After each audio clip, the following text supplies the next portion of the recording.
Bismillahirrahmanirrahim. Assalamualaikum warahmatullahi wabarakatuh. Ya, pada kesempatan kali ini kita akan melanjutkan tutorial kita ya. Di tutorial kali ini kita akan belajar bagaimana cara mengontrol ya hasil dari analisis struktur kita. Oke. Jadi di tutorial sebelumnya kita telah belajar ya bagaimana cara mendefinisikan jenis-jenis beban ya, cara menginput beban ya, beban gravitasi, beban gempa ya. Kemudian juga kita telah belajar bagaimana cara mendefinisikan beban kombinasi. Oke.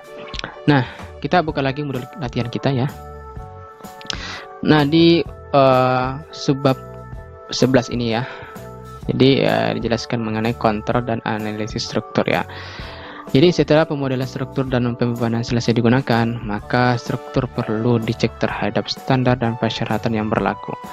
Oke, jadi yang kita cek pertama di sini ya, yaitu mengenai pemeriksaan jumlah ragam ya, atau rasio partisipasi massa ya. Oke, jadi di sini gempa pasal 7.9.1 disebutkan bahwa analisis harus menyertakan jumlah ragam yang cukup untuk mendapatkan partisipasi massa ragam terkombinasi sebesar paling sedikit 90% dari massa aktual yang dimodelkan. Oke, jadi cara mencek partisipasi massa bisa kita klik di sini ya. Ya, jadi di sini model latihan kita sudah saya run ya. Jadi bagi Anda yang belum run model latihan struktur Anda, maka run dulu di sini. Oke. Jadi di sini sudah saya run ya. Kemudian di sini tinggal saya klik ini ya, klik menu display ya. Kemudian kita klik ini ya, show table. Oke, atau klik Ctrl T ya untuk cara cepatnya. Oke.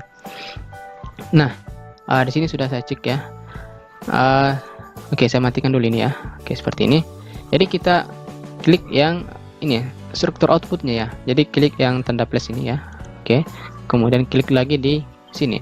Model informasi. Oke, information. Oke. Nah, di sini kita klik tabel yang ketiga ya. Nah, jadi tabel model partisipasi massa ratio. Oke. Nah, kemudian di sini kita klik OK di sini ya. Nah, akan tampil dari tabel dari ini ya, model partisipasi massa ratio. Oke. Nah, sebelumnya saya telah membuat file Excel ya untuk mempermudah dalam mengecek ya. Jadi di sini sudah saya sediakan ya. Jadi file Excel ini bisa Anda nanti download di bawah link video ini ya. Oke, seperti ini. Jadi ini adalah tabel yang hasil yang sub tadi yang ini ya. Jadi ini sudah saya ekspor ke Excel ya. Jadi cara mengekspor ke Excel ya.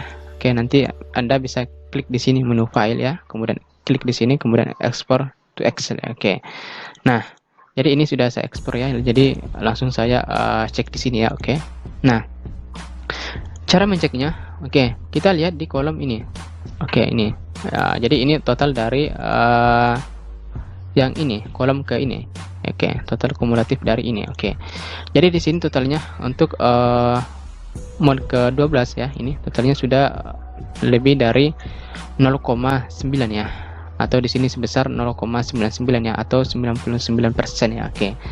Jadi ini sudah memenuhi ya sesuai dengan peraturan sedi gempa kita ya. Partisipasi massa harus lebih besar dari 90%. Oke. Maka di sini oke, aman. Oke ya. Nah, kemudian di sini juga sudah dijelaskan ya keterangan ini. Jika jumlah ragam yang sudah ditentukan dalam model belum memenuhi syarat, tambahkan jumlah ragam. Oke. Maksudnya seperti ini. Jika hasil model struktur Anda nantinya tidak melebihi atau tidak mencapai 0,9 ya di sini, maka tambahkan ini jumlah mod ini yang akan kita gunakan. Oke. Jadi cara menambahkan jumlah mod di sini, Anda nanti bisa klik di sini ya. Saya contohkan di sini, klik menu define ya. Kemudian klik di sini load case ya.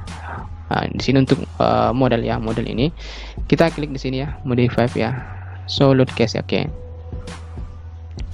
Nah, di sini untuk yang ini ya, parameter ini jumlah modnya di sini nanti Anda tambahkan ya jika hasil persyaratan ini tidak memenuhi ya. Jadi di sini Anda tambahkan, misalnya tambahkan sebesar 15, oke, atau 18, oke. Nah, karena di sini di model struktur kita ini sudah memenuhi, jadi yang ini tidak usah kita tambahkan ya. Oke, kita gunakan saja sebesar 12 ya. Oke. Di sini kita klik OK di sini ya. Maaf. Kita klik ini cancel ya. Nah. Kemudian kita cek lagi ke subbab yang ke ini ya, 11.2. Oke. Nah, di sini kita kontrol mengenai pemilihan jenis ragam ya. Jadi berdasarkan SN Gempa 1726 disebutkan bahwa untuk struktur gedung yang memiliki waktu getar alami yang berdekatan atau selisih nilai kurang dari 15% harus dilakukan dengan metode yang dikenal dengan kombinasi kuadratik lengkap ya, atau biasa disebut dengan Cukice ya. Jika waktu getar alami yang berjauhan, penjumlahan Rossmann ragam tersebut dapat dilakukan dengan metode yang dikenal dengan akar jumlah kuadrat ya, atau biasa kita sebut dengan ini ya, SRSS ya. Oke, jadi di tutorial sebelumnya ya, atau tutorial di kedua ya, kita gunakan modal kombinasi ya untuk beban gempa dinamik. Kita gunakan Cukice ya ini ya, kita kontrol ya. Jadi cara mengontrolnya oke, jadi kita buka lagi ya di sini ya. Jadi ini juga sudah saya siapkan ya. Jadi nilainya kita peroleh dari tabel sebelumnya ya, yang ini. Jadi kita lihat di ini ya, waktu getarnya atau periodnya. Oke. Nah, yang ini saya kopikan di sini ya, ini. Oke, saya kopikan ini nilainya ke sini ya. Nah, untuk mencari selisihnya bisa Anda lihat di sini ya. Oke, ini adalah selisihnya ya. T1 kurang T2 ya. Artinya ini waktu getar T1 kita kurang dengan waktu getar 2, kita bagi dengan waktu getar 1 lagi, kita kalikan dengan 100%. Oke, jadi ini untuk mencari selisih yang terjadi. Atau saya contohkan di sini ya, ini sudah saya hitung ya. Jadi untuk mode 1 selisihnya sama dengan 0 ya. Oke. Kemudian untuk mode 2 sebesar 8,89. Oke. Oke, jadi alhasil di sini untuk mode 3 ya, mode 3 dan mode 6 dan mode 9. Di sini hasilnya lebih besar dari 15% ya. Oke, maka untuk model kombinasi Cukice tidak kita gunakan ya. Oke, untuk kali ini kita gunakan nanti model kombinasi SRSS ya. Ya, sesuai dengan peraturan SN Gempa ya. Oke, kita gunakan nanti ini. Oke, seperti ini. Oke, nanti saya akan jelaskan cara mengganti SRS ya. Kita lanjut dulu di sini. Nah, kita lanjut di subbab 11.3 ya. Nah, kita kontrol ya. Kali ini ya, yaitu mengenai perbandingan geser dasar statik dan geser dasar dinamik. Oke.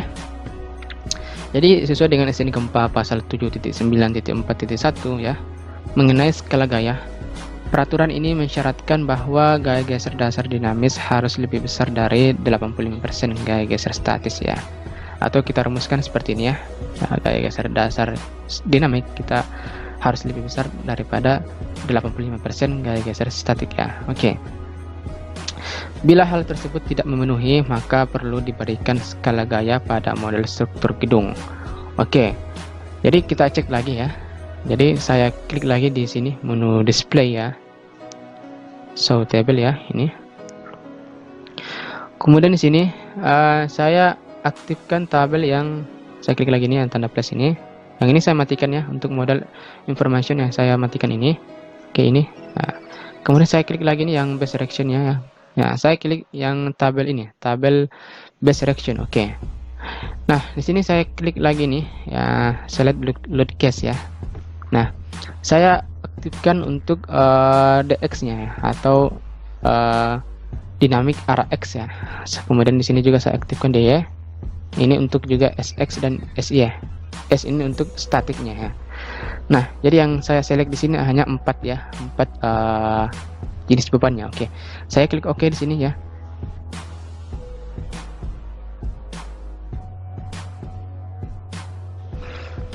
Nah, akan tampil tabel seperti ini ya. Jadi ini adalah tabel base direction dari gempa statik ya, dan gempa dinamik seperti ini. Oke, cara menceknya saya buka lagi di sini file Excel kita ya. Jadi nilai dari tabel ini sudah saya ekspor ya ke Excel yang ini ya. Nah, jadi ini saya ekspor ke sini ya ini. Nah, sebelumnya juga sudah saya buat tabel ya seperti ini ya. Jadi ini, oke. Nah, jadi yang kolom kedua ini ya, mengenai dinamik geser dasar ya. Jadi ini gaya geser dinamik ya. Sini sebesar 896 ya. Jadi kita cek di sini ya, ini kita ambil dari nilai ini ya, global fx yang ini ya. Kemudian untuk gaya geser dasar dinamik arah Y ya, kita peroleh dari sini ya nih. Oke, begitupun juga dengan statik ya, kita peroleh dari sini ya. Oke, seperti ini. Nah, di sini saya sudah hitung ya, gaya geser dasar statik ya 85% sebesar ini 1005 ya, 367 ya ini. Oke. Namun di sini hasilnya masih gaya geser dasar dinamik masih lebih kecil daripada ini. Jadi di sini tidak memenuhi ya ini ya, sesuai dengan seni gempa ya. Maka sesuai dengan seni gempa, jika tidak memenuhi maka kita kalikan dengan faktor skala ya. Jadi cara mencari faktor skalanya, kita klik seperti ini ya ini. Jadi gaya geser statik kita bagi dengan gaya geser dinamik ya. Jadi dapat ini ya 1,122 ya. Oke, ini 1,122. Oke. Jadi cara memperbesar faktor skalanya, kita buka lagi di sub kita ya. Ini saya klik down ini ya. Saya buka lagi kelompok ini ya. Saya buka ini, saya edit. Jadi kita klik ini menu define ya. Kita klik lagi nih load case-nya. Kemudian di sini untuk dx-nya kita klik modify ya. Nah, di sini scale faktornya kita kalikan dengan ini ya 1,122 ya. Oke. Jadi di sini saya kali 1,122. Kemudian di sini saya klik enter ya. Kemudian di sini kita klik modify ya. Nah, seperti ini. Nah, jangan lupa juga di sini untuk model combination kita gunakan SRSS ya, sesuai dengan kontrol kedua tadi sebelumnya. Jika selisih waktu getar lebih besar dari 15%, maka kita gunakan ini. Oke, seperti ini. Kemudian kita klik OK lagi. Kemudian kita edit lagi untuk DY-nya. Di sini juga kita kalikan dengan 1,122 ya. Oke, seperti ini. Klik enter ya. Klik lagi modify ya. Di sini juga. Oke, seperti ini. Kemudian kita run lagi ya.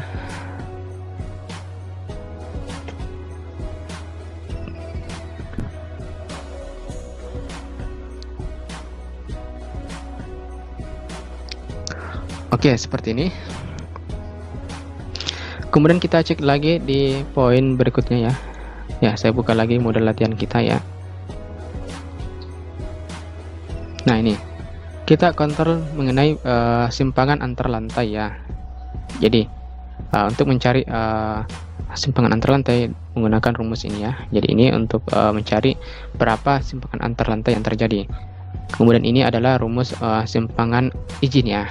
Oke, di sini sudah jelaskan ya ini keterangannya ya. Jadi ini yang untuk simpangan izinnya. Oke, jadi saya buka lagi sub kita ya. Yang ini saya klik ini dulu ya. Ini seperti ini. Saya ingin cek simpangan di yang ini ya. Oke, ini.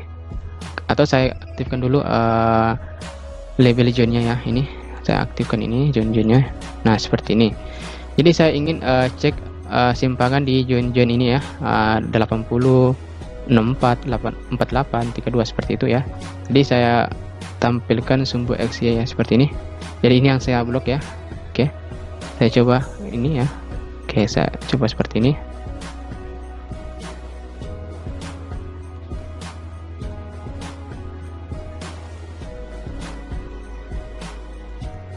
Oke, seperti ini. Jadi sudah terselect ya.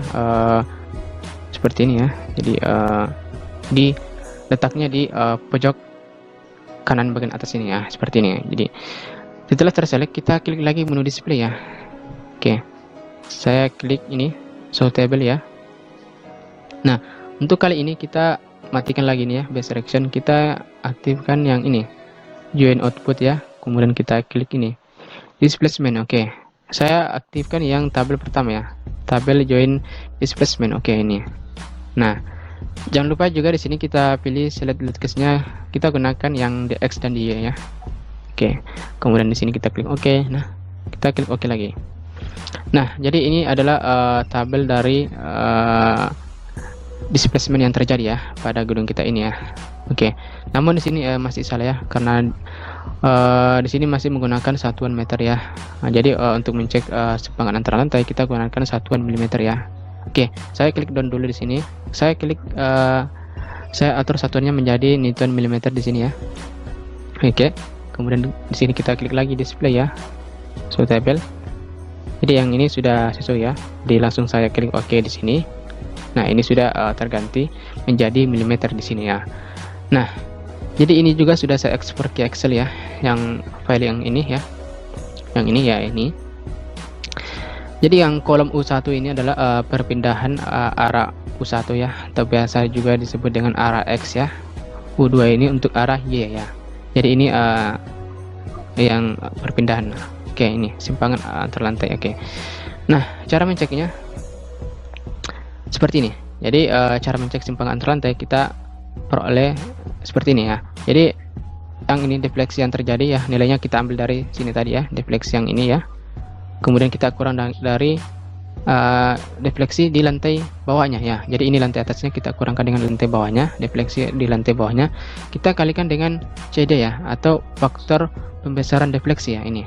Nah, nanti Anda peroleh di SNI Gempa ya, ini faktor pembesaran defleksi. Oke, sebesar 5,5 ya untuk sistem rangka pemikul momen khusus ya. Kemudian di sini juga kita bagikan dengan ini faktor keutamaan gedung ya, yaitu sebesar 1 ya. Oke. Nah, hasil ini tidak boleh lebih besar dari simpangan izin ya, yaitu sebesar ini. Jadi di sini kita gunakan 0,025 kali dengan HX ya, yaitu tinggi tingkat ya, tinggi tingkat atau tinggi tiap lantai pada gedung kita ya, seperti ini. Oke. Nah, sebelumnya juga saya sudah menjadikan file Excel-nya seperti ini. Ini adalah tabelnya ya. Jadi ini kita peroleh dari sini ya ini. Jadi ini defleksi antar lantai ya. Ini arah X dan ini arah Y ya. Kemudian ini simpangan yang terjadi ya. Jadi rumusnya sesuai dengan tadi yang ini. Kita gunakan rumus ini, atau saya contohkan di sini ya. Seperti ini ya. Jadi ini lantai atap ya, simpangan di lantai atap kita kurangkan dengan simpangan di lantai 5 ya. Kemudian kita kalikan dengan CD ini ya. Oke, 5,5 kita bagikan dengan 1. Oke, ini sebesar ini. Di sini terdapat 26,6185 mm ya. Jadi ini simpangan yang terjadi. Oke. Kemudian untuk di lantai 5 ya, di sini 49 ya untuk arah X ya. Oke, seperti ini. Begitupun juga dengan arah Y ya, sebesar ini ya. Kemudian untuk simpangan izin sudah saya hitung juga di sini sebesar 100 ya. Jadi di sini 0,025 kita kalikan dengan tinggi gedung kita ya. Oke, seperti ini.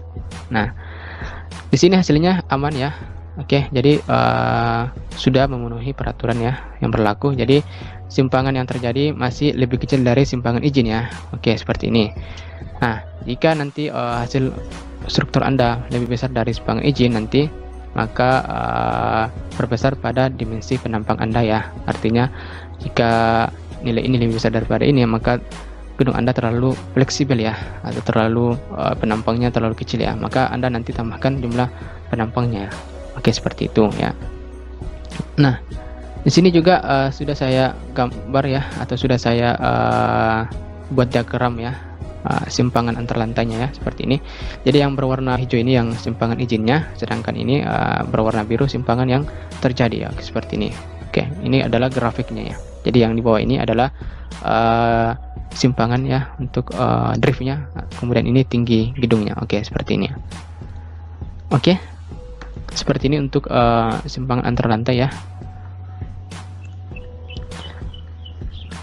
Oke, ini adalah contoh perhitungan di modul kita. Oke, ini. Nah, di sini juga sudah dijelaskan bila model struktur tidak memenuhi syarat, coba perbesar dimensi balok atau kolom di beberapa tempat ya. Oke. Jadi di sini juga dijelaskan apabila semua pemeriksaan sudah terpenuhi, maka komponen struktur balok, kolom, dan plat dari model sudah siap dianalisis. Oke. Oke, jadi untuk kontur analisis sudah kita lakukan ya untuk kali ini. Oke, seperti ini saja ya. Kemudian kita masuk nanti di materi ini ya, desain penulangan. Oke. Jadi untuk tutorial kali ini saya hanya jelaskan mengenai counter analisis struktur ya. Untuk tahap desain nanti saya akan jelaskan di materi atau di tutorial berikutnya. Oke, seperti ini ya.